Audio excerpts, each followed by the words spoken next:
Ikaze nanone inshuti bakunzi ba Rwanda Star TV. Uyu munsi tubazaniye icyegeranyo aho tugiye kubabwira byinshi ku mpamvu abantu benshi bapfa mu mpera z'umwaka. Reka tubahe ikaze kandi tubifurize kubana natwe, mukande like, mukande subscribe ndetse munasangize inshuti zanyu ibiganiro byacu. Impera z'umwaka no mu ntangiriro z'ukurikiyeho nicyo gihe gitera benshi ubwoba kuko ari cyo gihe gitwara abantu benshi. Ibigo bikomeye by'ubushakashatsi mu bihe bitandukanye byagiye bikora ibarurisha mibare n'ubushakashatsi bigamije kumenya impamvu iminsi mikuru isoza umwaka ari cyo gihe gihitana abantu benshi. Ibyo babonye mu bushakashatsi nibyo tugiye kugarukaho muri iki kiganiro mwateguriwe na Rwanda Star TV. Tuguhaye ikaze kuri Rwanda Star TV. Niba utarakanda subscribe kandaho none amakuru yizewe kandi acukumbuye atazajya gucika. Nanjye ndagushimiye cyane rero nimba ukoze subscribe, ndagushimiye cyane nimba uduteye inkunga yawe, ni byiza cyane. Reka tujye twibanira mu biganiro bigiye bitandukanye.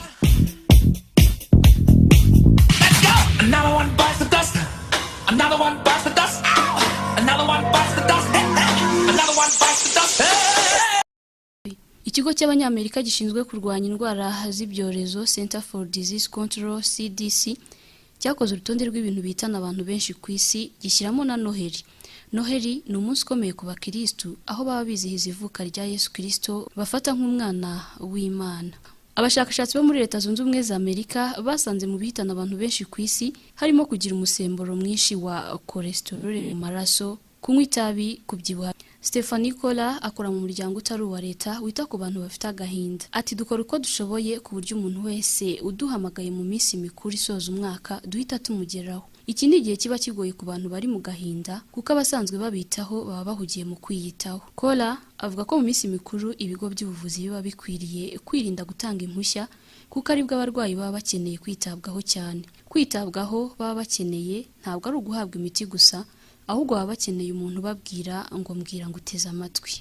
Mu kwezi kwa gatatu kwa 2018, umwaka umwe mbere y'uko mu isi haduka icyorezo cya COVID-19, Dr. Catherine Sherman yanyujije kuri BBC inkuru isaba abatuye isi kwitegura gupfa cyangwa gupfusha abantu benshi. Yabivuze mu gihe abenshi bashoboraga kumwita umurwayi wo mu mutwe bitewe nuko isi kataje mu kuvumbura imiti n'inkingo. Icyizere cyo kubaho mu myaka 30 ishize mu bihugu byinshi cyiyongereho nibura imyaka 30. Mu Rwanda icyizere cyo kubaho cyavuye ku myaka 24 kigera ku myaka 62 mu myaka 25 ishize. Mu Bwongereza icyizere cyo kubaho cyavuye ku myaka 30 ubu kigeze ku myaka 79 ku bagabo na 83 ku bagore. Kwiyongera ku cyizere cyo kubaho ni ikimenyetso cy'uko abantu bari kugerageza kunaniza urupfu. Kimwe mu bintu byicaga abantu benshi ku isi ni indwara n'ibyorezo. Uyu munsi indwara zandura n'izitandura hafi ya zose zifite imiti zivura zigakira. Izidakira nazo umurwayi abafashwa kubana nazo imyaka myinshi. Nubwo ubuvuzi buri gutera imbere, ishami ry'umuryango w'abibumbye ryita ku buzima rivuga ko guhera muri 2015 kugera muri